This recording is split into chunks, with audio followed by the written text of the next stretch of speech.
Et maintenant, on fait quoi? C'est souvent à ce moment-là que les couples viennent me rencontrer. Quand la trahison a été révélée et quand la relation est figée comme suspendue à cette fameuse question, et maintenant, on fait quoi? Mais cette question arrive toujours trop rapidement, car dans ce contexte, tout est à vif. Et peu importe les circonstances d'ailleurs, dans mes accompagnements, il n'y a pas toujours eu de passage à l'acte sexuel. Parfois, il n'y a même pas eu d'amant. Juste un lien ambigu, des messages, une intimité partagée avec quelqu'un d'autre. Bref. En revanche, ce sont presque toujours les mêmes blessures qui reviennent. Une confiance qui s'effondre, un ego qui vacille, un monde intérieur qui chancelle et souvent une chute brutale de l'estime de soi. À partir de là, la relation devient instable, fragile. Elle devient un champ de mine émotionnel. Le moindre mot peut exploser. On ne sait plus comment parler, ni comment se toucher, ni même comment se regarder. Les histoires varient, les contextes sont plus ou moins complexes, mais les archétypes comportementaux, eux, reviennent. D'ailleurs, les réactions prennent souvent deux formes. Soit elles débordent sous forme de colère, de larmes, de cris, parfois de violence. Soit au contraire, elles sont ravalées, réprimées.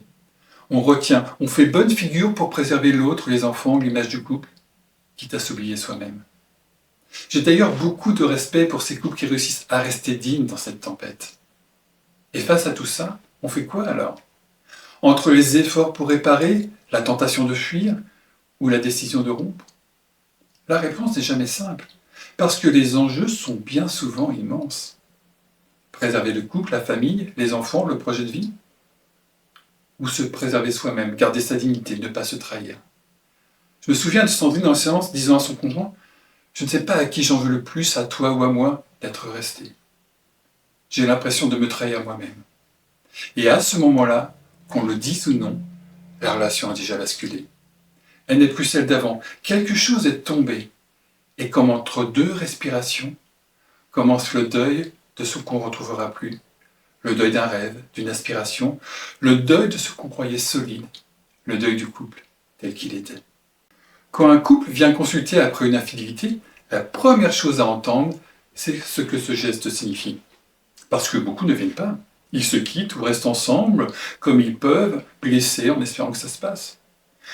Ceux qui viennent, eux, ne savent pas toujours s'ils vont rester ensemble.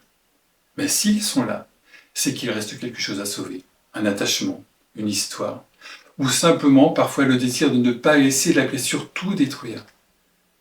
Et c'est là que le travail thérapeutique commence.